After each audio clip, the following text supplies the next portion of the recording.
All right. Good morning, Fafo Nation. I am going to be doing a little bit more guns and gear review. Um, these are all my tools. I use them.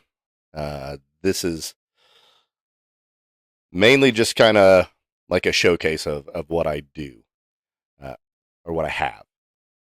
I have um, quite a bit of gear. I didn't realize I had as much as I do until I was trying to go ahead and pull everything out and get it over here so I can be showing you guys what it is that I have.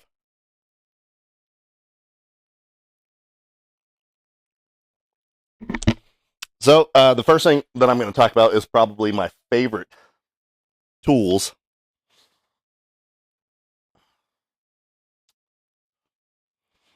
Uh, I went to designated marksman school. I became a designated marksman in 2012.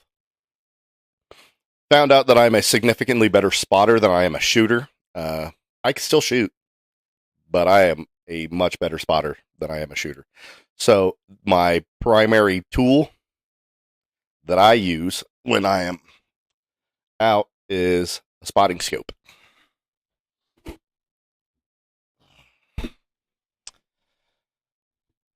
This is my spotting scope, my personal spotting scope. I paid extra for it to have a reticle in here so that I can do range estimation with my spotting scope. It's on a tripod. I can adjust it up and down. The handle here is up and down, and this is pretty much my primary tool as a spotter. I became aware that I'm a significantly better spotter when I was in designated marksman school, and I got my shooter to pass his qualification. I want to say it was our second try. First try, the wind was blowing pretty good, and I made a terrible wind call because I didn't realize that we had a crosswind, and we were shooting at 500, and we're trying to be within 1 minute of angle of that. Um, you know, center shot, that hydraulic shot.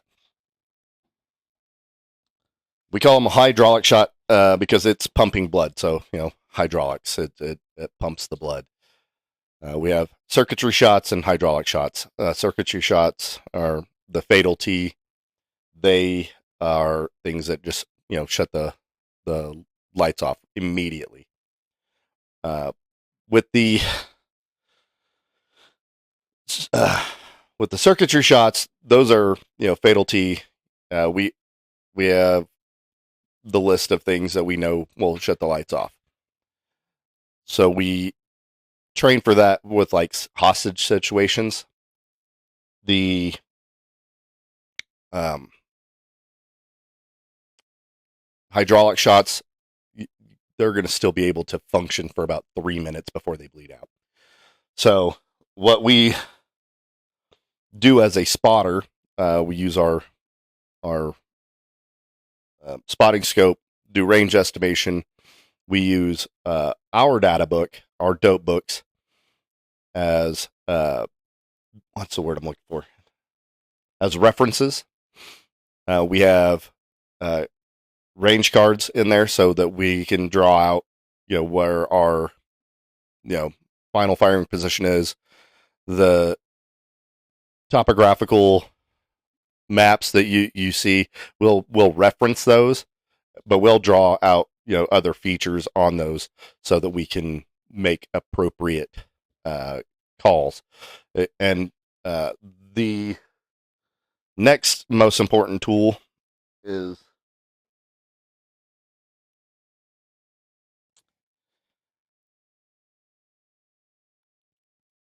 a rangefinder.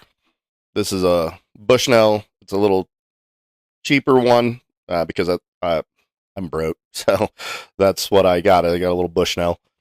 It works really well. Out to about 950. I've been able to get 950 pretty consistently. If I was to mount this on a bipod or a tripod, it would probably go out a little further, but I'm not steady enough to do those longer ranges with just standing there and shooting it. Shooting for the range. This is actually a very valuable tool. I know just about every shot that I've taken since I've bought this, I've used it. Well, exception, the one exception being prairie dogs. I'm not going to pull it out every time. I just use a range card or just a sheet of paper, draw out my grandparents' ranch that I shoot from or shoot on, because I just usually set up in my backyard and use a folding table. I get a pop up. Pardon me, good lord. I use a pop up for shade. That also keeps the nitrogen in your scopes cool, so it doesn't get cloudy in your glass. You don't want your glass to be getting fogged up on the inside because of how hot it gets. So I always try to keep them covered. If I'm using that setup, I usually pull out my. This is my drag bag. This is what I will carry my rifles in. I have several pockets on here. I'm gonna actually have to pull it out and put this away.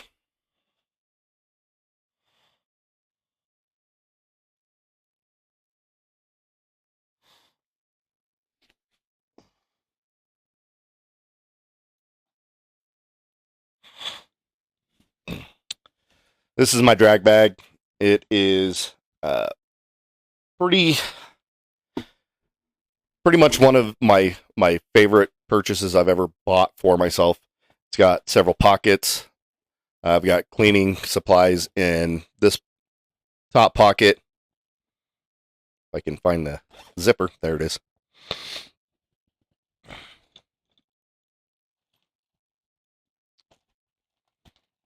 Nope, I was wrong. This is not the cleaning supplies. Cleaning supplies is the next one down.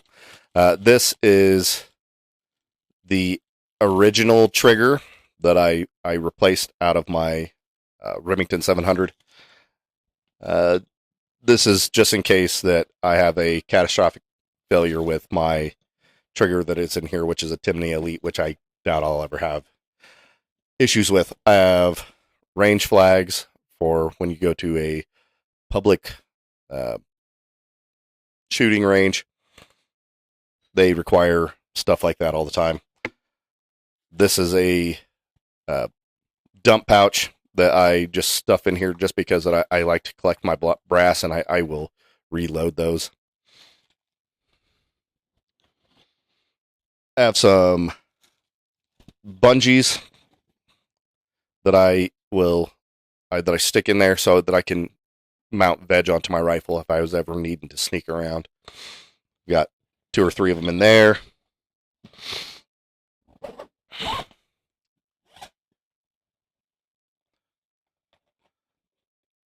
This usually has my cleaning gear. I actually just cleaned my rifles and I just realized I didn't put any of it back in here.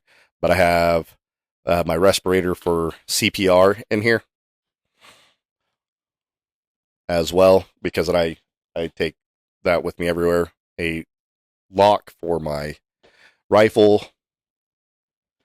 And then I have extra padding in case that when I'm shooting, I need to give myself a little extra. I carry athletic tape, and I can just tape it on to the back of my rifle, and it'll be fine. Just to keep you a little bit more comfortable if you're taking a lot of shots in one day.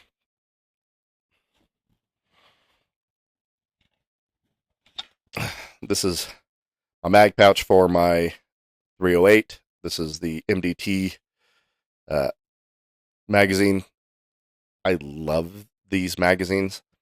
They are, it's like a PMag, but it's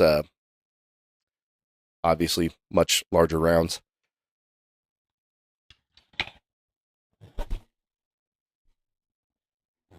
And finally, we have the pocket that has my dope book. This is my dope book. You can pick these up on Amazon. I want to say that this one was, I think, $100 because it came loaded with everything. I've got all the papers that are here.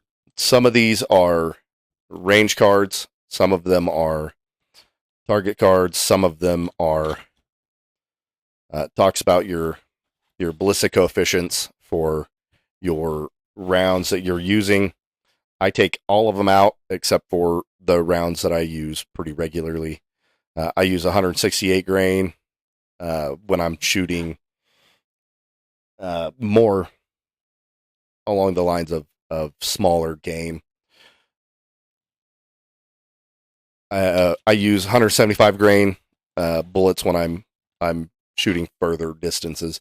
The heavier bullet, I know the drops better because that's what I used in the military was 175 grain. We called it Alpha Alpha 11. That was our rounds that we used. They're hollow point bow tails. And the reason that we use those and the reason we can get away with using those because you're according to the Geneva Convention, you cannot use a hollow point. But the hollow points that we use in the military for longer range shots, it's just got a little divot on the end of the round. So it's kind of a hollow point, but really it's not. All that's doing is catching air, making a little air pocket right in front of the bullet so the air's not actually touching the round. It's going around it. It's just going around it to where that there's no not as much atmosphere touching the round before it gets to its target. This is my space pen. This is a very special one. This is my Mesron 3 pen that they gave us. This will write anywhere. It says Expeditionary Warrior on one side. And I love this pen. I've had this for long time. Quite a long time. Then I also carry a lens pen. It's got a little button here you push out, and it's got a little fine brush on there, so you can clean off the dust off of your lens. After you've knocked off all the big stuff, then you unscrew the cap, and you just push this onto the lens itself. And I do it in a very specific way. I go right in the center, and then I spin all the way out to the edge. That way that it cleans my scopes. Has a ruler. Then we come back to the back where we've got a slope doper. You take this out, you put it on the end of your barrel. Whatever the little pendulum shows you, that's your slope that you're going to be shooting. Then I have a mil dot master. This is going to save you if you have no electronics, and when you've done your range estimation, you can actually use this pretty well. You have to know your bullet weight and everything for this to work accurately. This is my range cards that now that I have a permanent stock that I'm pretty positive I'm never going to take it off. I just will glass bed it. Once I get it glass bedded, this is going to be taped directly to my firearm.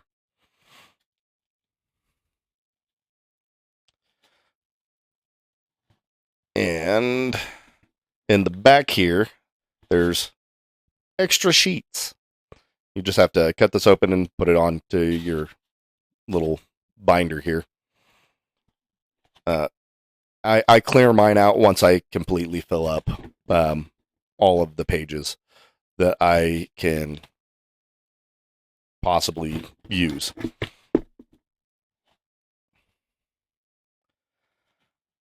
I carry a Texas Instrument. It's the TI-30X2S. Carry this. It's solar powered, so you don't have to carry batteries for it. That's nice. Then I have my stencil. On this stencil, right here where my finger is, you're going to see a cat. Why is it on this stencil?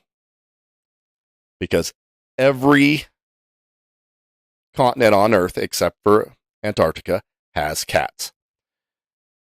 Cats are about 9 inches tall from their feet to the top of their back. And so you can use this as a reference. So you kind of know. This has got different targets on the sides here, squares. Then you've got these little squares. I've had to make my own targets when I'm using like a Weaver style target. And I like the Weaver targets just because that they're very precise when that you know how to use them.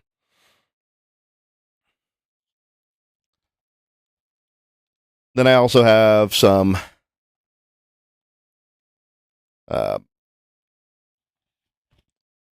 Mill Dot Master book here. This book kind of explains to you what the Mill Dot Master does. You can, and you should know that before you actually start trying to use it. So that is my suggestion there, is always read the directions. I know that as guys, most guys don't want to read the directions, but that is something that you should probably always do, is read the directions, kind of understand what you're doing. I was lucky. I went to a school for it, and I learned it in the class, so it works out for me.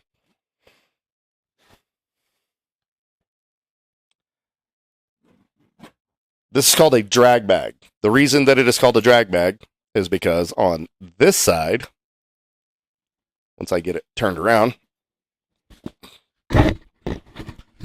there is a rifle in here, so it's heavy. So here, you see how these bits of canvas are laid out long ways. So what you do is you take your strap, you hook it to your belt or a belt loop, hook it to the front of the drag bag, and when you're laying down on your stomach and you're crawling, it's just being dragged behind you. Hence the name drag bag. So this is kind of the general setup of the drag bag. The way I use it anyhow.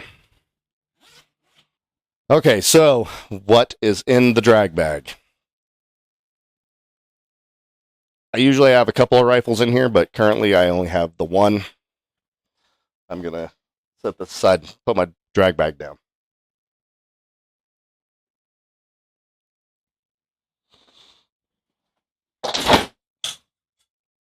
That was pretty loud.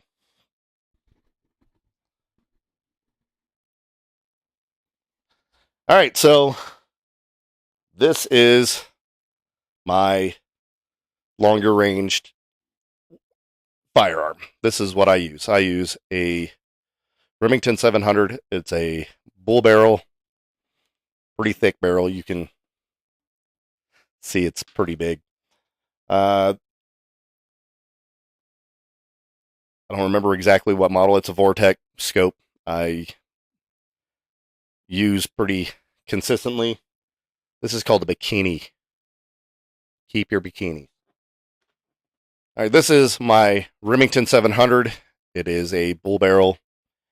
It's left-handed. I know that as a right-handed shooter, people always ask me the question, why do I do that? It's because I don't like to come off the trigger when I'm doing work. I would rather squeeze the trigger, cycle with my left hand, and then get back to work. So this is I don't remember what the uh, name of this scope is. I know that it's a vortex scope. It's very, very nice. I've dropped it. I beat the crap out of it. I run around with it. I just have a normal Harris bipod on there. It's not the most effective bipod that I've used, but it is a bipod that I trust. I've replaced the trigger. It's got a Timney Elite or Calvin Timney Elite trigger. It's adjustable. I've adjusted it down quite a bit, just because that I think about a pound of pressure is what it is that I have it set to. It's really nice. The MDT stock has lots of M-lock on there, so you can attach stuff on there that you want. I have the super low rings. That means that the rings are very close, and as you can see, my scope is very close to the barrel. So I have a 20 MOA rail on there, so that I can have 20 MOA of adjustment. Well, I've kind of gone away from using MOA, so I now use Milrad. I messed up when I set this up, but I got really used to it being messed up, so I just keep it that way. I also have a level right here. It's just a little rifle level, so I can make sure that I'm level when I'm trying to use my rifle for longer shots. Anything about 800, I think it's a little bit more important there. Okay, let's see. It's got an adjustable cheek weld. You can adjust this up or down right here. I have it. All right. So back to what I was saying. I have the length of pull set with these little spacers that are back here. These are set up for me. I have this set up for me. Nobody else can use this effectively unless they are set up very similarly to how I am. I've got some creepy long arms, and I say creepy because I am 72 inches tall. My reach is, from one side to the other is 75 and a half inches. So I've got long arms, and I got some reach. So this is set up just for me. I've had my son shoot this, my oldest son, David. He is 6'4", and he's got quite a bit longer reach, but he still thinks that this is pretty far back. This has got a very nice Hogue overmold rubber front pistol grip, which is my preference, because when you're holding plastic, when it gets cold, it kind of sucks. So the Hogue overmold will keep it from being too cold, and it's pretty comfortable to hold on to. MDT, they are a pretty well-known brand for chassis and stocks and whatnot. And when you are wanting something that is, really rigid and keeps your rifle free floated all the way to the block, it's going to stay rigid. Glass bedding this will just make it a little bit more secure. And it, pardon me, good Lord. Ugh. When you glass bed these, it will keep them more stable for a lot longer, and you're putting a lot less strain on your action bolts that keep the rifle actually attached to the chassis. This has got a barricade stop built right into it, so that's kind of nice. So I've ran up and shoved this thing against a fence pretty hard. I mean, as a wood fence, shoved it against there pretty hard, and I shot at a coyote, and don't tell my aunt, but I smoked that thing pretty good. I mean, it was very nice. It made me happy. When you have coyotes chasing your cows, yeah, it gets old. So you just want to get rid of them as quickly as possible. And this is the tool I used to do that. Granted, it was pretty low light, so I wanted to use a scope that had a larger objective in so I could see a little better. It was, I want to say it was right around 7-ish in the evening. So the sun was already down, but there was just enough light that I could make an accurate shot and take care of business.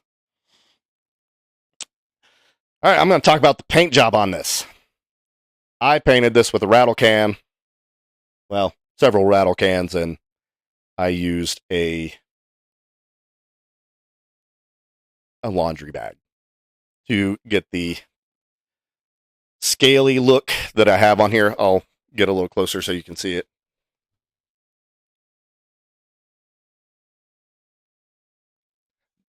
That scaly look comes from a laundry bag.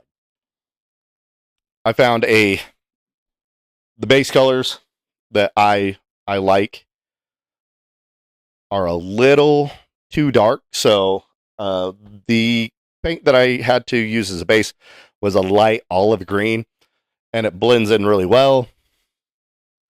Used coyote and a darker brown and a little bit darker green patched through there just to make it look the way I like it.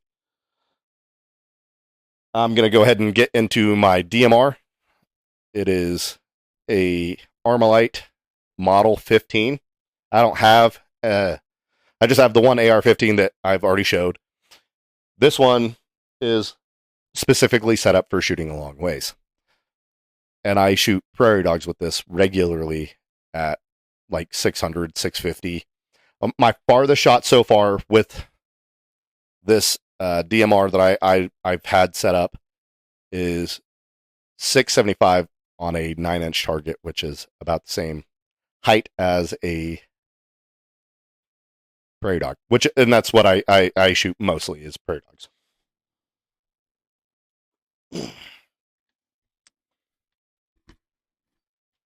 This is the Armalite rifle Model 15. So when people say AR, you know that it comes from this company.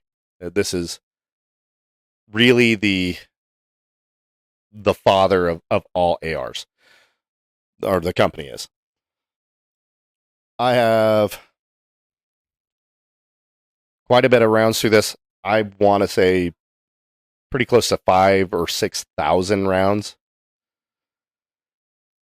I have bungees on here if I want to put veg on there and be sneaky while I'm killing all this buffer tube that is in here is pretty stiff. It works really well every single time. I've had almost no issues with this firearm. The couple of issues that I have had is, if you can see, there's a little bit of movement in this, and that is because that when I was putting it together after cleaning it, I had to take the buffer tube and everything off because I kind of got it muddy, which happens. I took it apart, and when I put it back together, it's still got a little bit of give to it. It's not a lot, um, but it's just on the uh, buttstock. It's not in any of this. Just the buttstock does it. The front has a little bit of a rattle, and I actually think that's from the dust cover. It's got a Raptor charging handle. I like the Raptor charging handles. They are a lot easier to get a hold of when you are wearing gloves, because when you're out in the cold, you're going to want to wear your gloves. It's also got a Hogue overmold pistol grip that I've already kind of talked about. Keeps your hands, a little bit warmer when you're wearing gloves, and they're comfortable. It is a bull barrel with a thread protector on here, so if I want to suppress it, I can, or put a silencer on it, because that's what it's actually a silencer. It's not a suppressor. It's a silencer. The guy who made it called it a silencer, so that's what it is.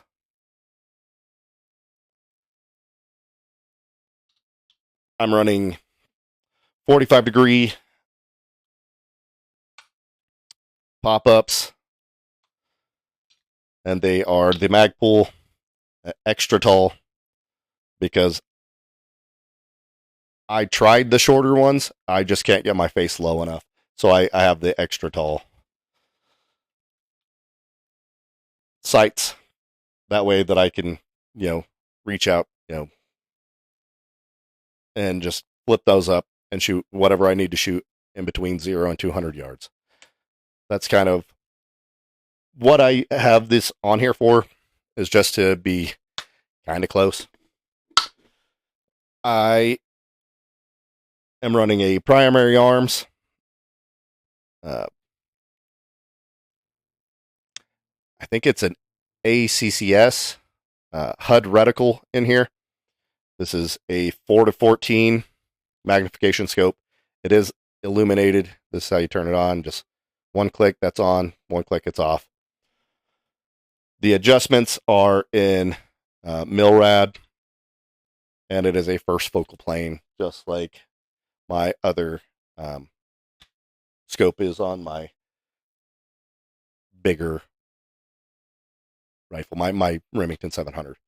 I run first focal plane on everything, because I don't like having to try to go through my magnification just to get to the right spot, so I can do it in an accurate range estimation with my scope. So, and this is a primary arms scope mount. It's probably one of the easier scope mounts that I've put on here. I had a QD scope mount. I really did not care for it, because it rattled, and none of my follow-up shots were ever where they were supposed to be. So I had to get something that was significantly more secure, and that is my DMR. It is not fancy. It is not super high tech, but it gets the job done.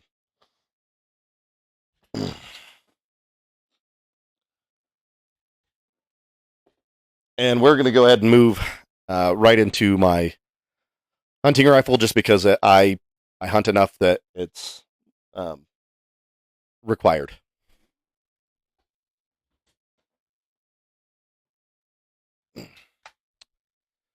All right, this is a Savage Axis 30-06. I also have the super low rings on this. I have a Nikon Buckmaster, BDC reticle scope on this. This is just like the very, very basic. Uh, it's the very basic one. Actually, I don't even remember where I got it. I want to say that I got it from a local place here called Goods for the Woods, but I'm not 100%. I may have gotten this at Big R. I think that I can't remember where I got it from. I have the bolt out of here because I was bore sighting this last night, just trying to get it kind of close. My brother and sister-in-law are going to be borrowing this to go shoot an elk, hopefully. This is chambered in 30-06. I know what I run out of here. I use 180 grain bullets. I don't know what my brother and his wife are going to be using when they go. So I told them I'd get it close, and they'd just have to get it dialed in before that they actually go out and hunt. So this is just it. I have a sling to carry this around when I'm out hunting. I have used this, and I have shot my elk last year at 821 yards, or 821 yards.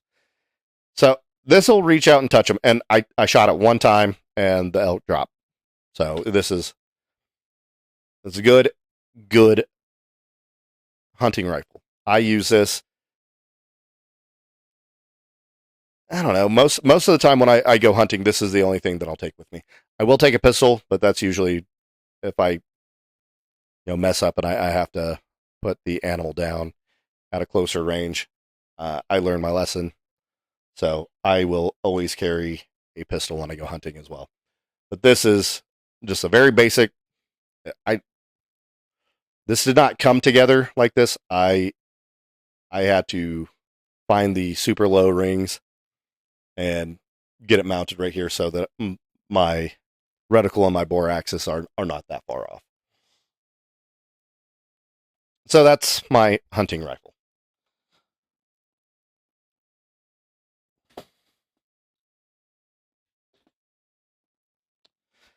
Now that we've talked about all my fun toys, I will talk to you about my chest rig. My play carrier is enormously heavy.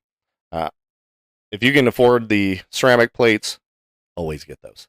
They're a lot lighter. And you have a lot of spalling that'll come off of steel plate, which is what I have. I got them because I got it on a pretty good sale.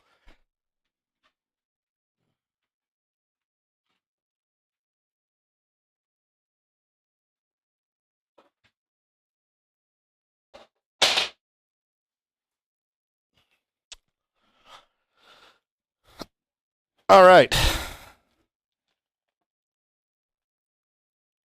This is my Spartan armor system. It is a Sentinel swimmer cut. So I have quite a bit shoved on here. I have my morale patches. I love those. This is got a 6-stack AR magazines. I have radio pouch. I have a little radio here. I have my camel pack where I put all my lovely water so that I don't die when I'm out there running around doing the things that I do. I have an IFAK that I do put on here. I just don't have it on here right now because I was restocking it and I found an issue with it, so I am trying to fix it. I don't have it fixed yet. I'm going to be trying to fix that here pretty soon. This is I got this at a really good deal. I think I paid $400 for the whole thing because it was on sale, and I think I got it at like a 40% discount. I'm not 100% on that because I've had it for a while. But I remember I did not pay very much for this. The reason I didn't pay very much is because I bought two. Bought one for me and one for my best friend. And I think the total was, I think it was $850, and that's with the shipping and everything. After we got it all set up, and I was really looking at it, it comes with things that I wish the military would do. These are Velcro straps. You can put other stuff in here, like right here. I have my water, Velcroed to the shoulder strap, so it is out of the way. The things I don't like about this: one, it's heavy as shit. Two, the Velcro is very good on it. I love that about it. So it also comes with these, cummerbund kind of straps that go underneath. I use athletic tape to tape all of the excess down, because if it gets loose and it starts rubbing, it's going to cause a hot spot, and it does not feel great. So I always take my excess and tape it up. There are keepers that they have for this. I found that they are more difficult to use than I really wanted to deal with. So what I did is I just taped it. I have some cool morale patches. This one is Drink with Your Enemies, drinking from a skull. I like that one. This is a Death Dealer. I'm kind of a nerd, and I liked the Underworld series, so Death Dealer, I thought that was cool. This is actually my older brother's patch that he sent me. My older brother's from the OD Tech. He's a special brand of stupid. I'm sorry. In his words, he's a professional idiot. But this is his crab from his unit, and I love it. That's my brother. That's for him. Then I have a Mjolnir, a Norse. Mjolnir is Thor's hammer, as pretty much what it boils down to. It's a magic hammer. I like magic hammers because I'm a nerd, and I like nerdy shit, and it's okay. I carry PMags. I think that they are probably the best magazines you can get for the money. I've used the military steel ones, and I like those. However, these are better. Significantly better. Easier to clean, easier to take care of, and they last. I was out at my mom has a range out at her house, and I was out there shooting. I dropped a magazine. I lost it. I couldn't find it. I was very upset. 2 years later, I am going to set up for I was just going out there to set up for a class that I was going to be doing, and when I was out there, I saw just like a little flat, straight line laying about, I don't know, 15 feet in front of me. I walked over, stuck my fingers down into the dirt, and pulled it out. I cleaned it, and I am still using it. It's actually, I think it's this magazine right here. Nope, not that one. I think that oh, I know where it is. It's in the box because I used it a couple nights ago, and was it's on my nightstand, so I can reload it, get everything top back, and put it back in here. So this is my setup. This is what I have. I do not have a helmet. I am looking at ballistic helmets, but I don't really think I need one. I don't need one. I just really want one. I mean, like, really want one. Just because I want to get a set of nods or a thermal and mount it to the helmet. I just think it'd be awesome. But then again, I'm also a nerd, and I like nerdy things. It's not nerdy. It's just that I like having cool things. I do, and I think that military gear is cool and it's fun. I have one last thing that I wanted to talk about, or not one last thing. I have two last things.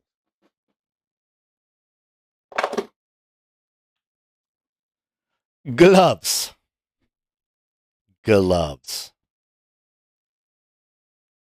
I don't think that people realize how much that they're going to mess their hands up and how many things that you're going to get into and stick yourself and catch splinters. Gloves help. I have them on a little, carabiner, so I can hook this to my gear and I can just go. But when it comes time to work, I'm pulling these off and I'm wearing. I like mechanics gloves. They're thin enough that you can, manipulate smaller things. If you do not get the right size, then you've just messed all that up. You have to get the right size. Pardon me. I like the ones that have the knuckle protectors on here. I don't know how, but I always end up doing it. Anytime that I come in from shooting, I have a scrape on my hands if I'm not wearing gloves. Every single time. It is not once in a while. It's not sort of.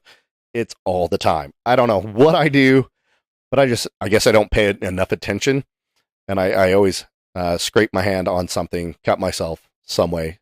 So gloves are a requirement. So gloves.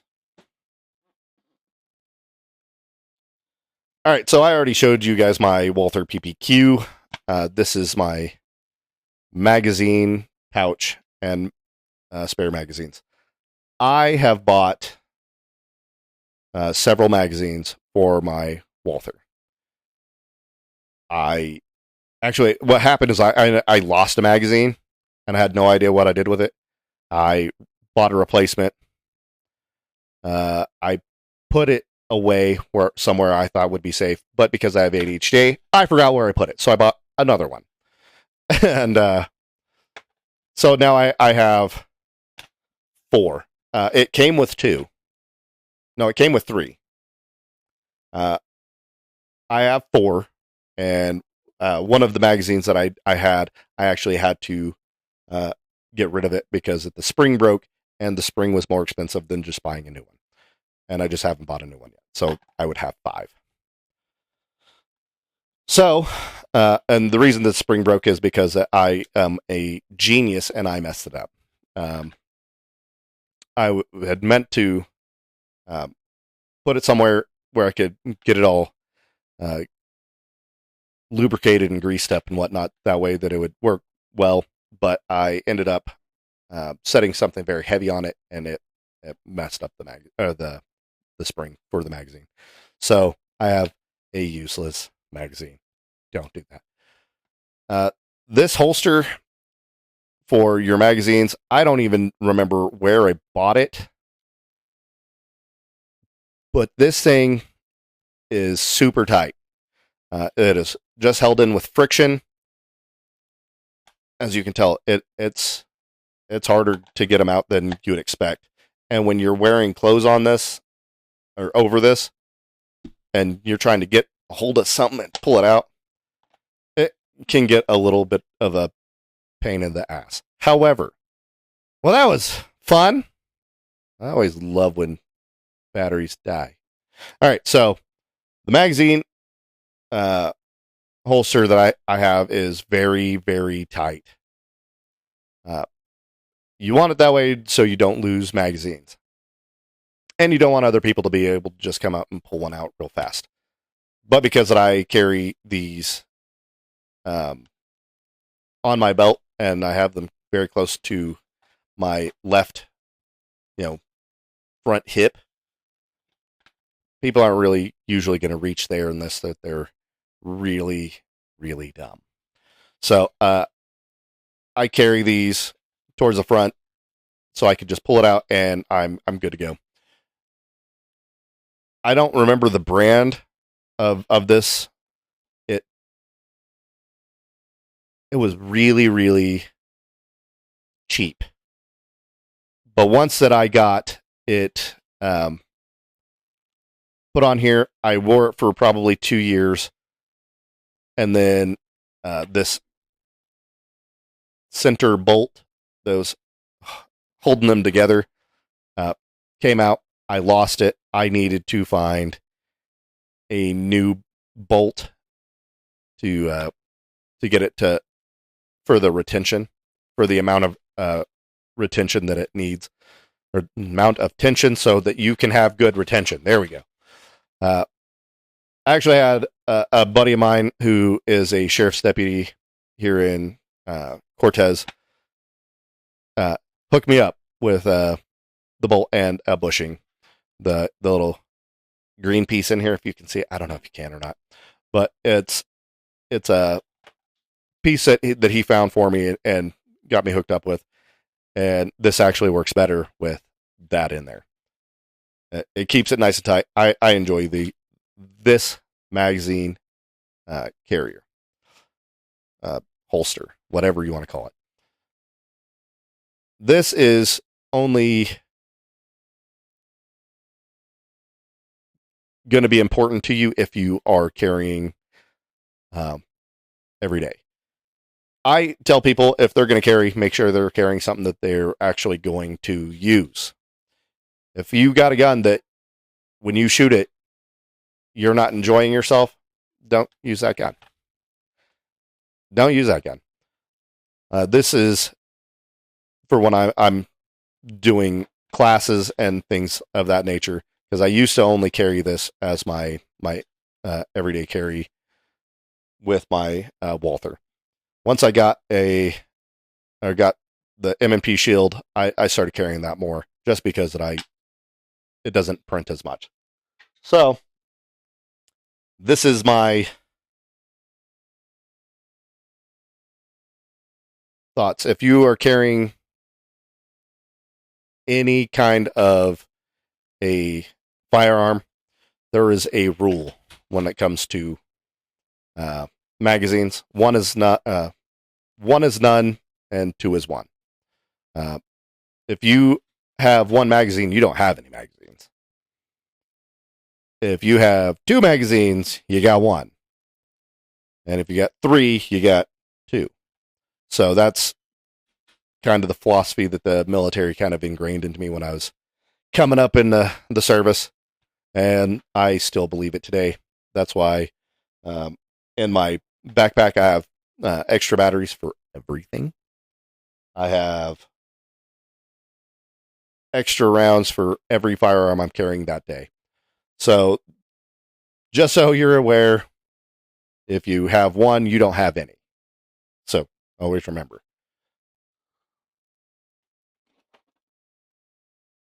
That's sort of all I have that I'm willing to share today. The fun part about shooting and getting geared up is making sure you're in a healthy enough place that you can wear all this stuff and go and move through the world. And if you're not, you probably should get into a healthy enough space that's a real thing. This is heavy. I think this weighs 40 pounds, maybe a little more, especially when it's got water in it, then it's probably closer to 45. With an IFAK and everything on here, I've weighed it, and it weighed 50 pounds, but I pulled a lot of stuff that I found unnecessary off of here. If I could run this slick, I probably would. But, magazines are important. That's probably the best thing to have when you have a rifle and you're trying to move through the world, and you're shooting at things that are shooting back. You should always have, armor of some sort. So this is my setup. Thanks for watching. Please like, subscribe, all the fun things. I have one last thing to do.